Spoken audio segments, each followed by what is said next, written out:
कलयुग में ऐसा व्यक्ति आया, इस पर किसी का चलता न जोर। सुनो रे भैया सुनो रे बहना, मोदी जी जो कदम उठाए दे दो मिलकर उनका साथ।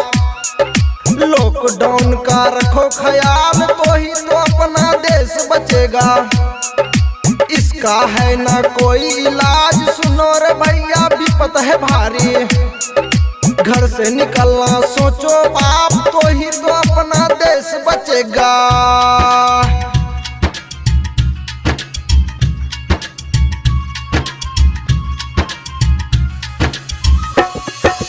जैसे थाली घंटी बजाकर कोरोना को तुम दिया ललकार, ऐसा युद्ध अभी बहुत है करना।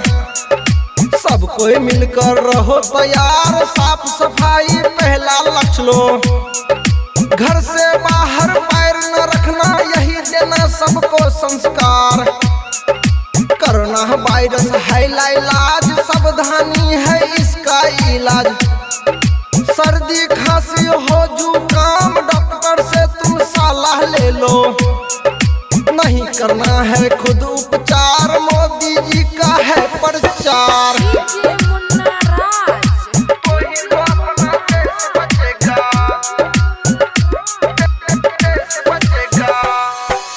डॉक्टर सबके हैं भगवान, सब कोई मिलकर करो समान, यही है अपना देश का शान। कोरोना वायरस है शैतान, कितने को ले लिया है जान। सृष्टि पर आ गया कोहराम, जान बचाओ हे भगवान।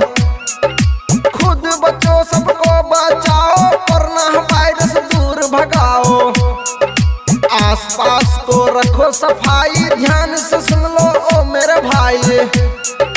घर से निकलना सोचो आप तो ही तो अपना देश बचेगा। कथा सुनाओ कोरोना वायरस का, सुनो रे भैया ध्यान लगाए। कलयुग में ऐसा व्यक्ति आया, इस पर किसी का चलता न जोर। सुनो रे भैया सुनो रे बहना, मोदी जी जो कदम उठाए दे दो मिलकर उनका साथ।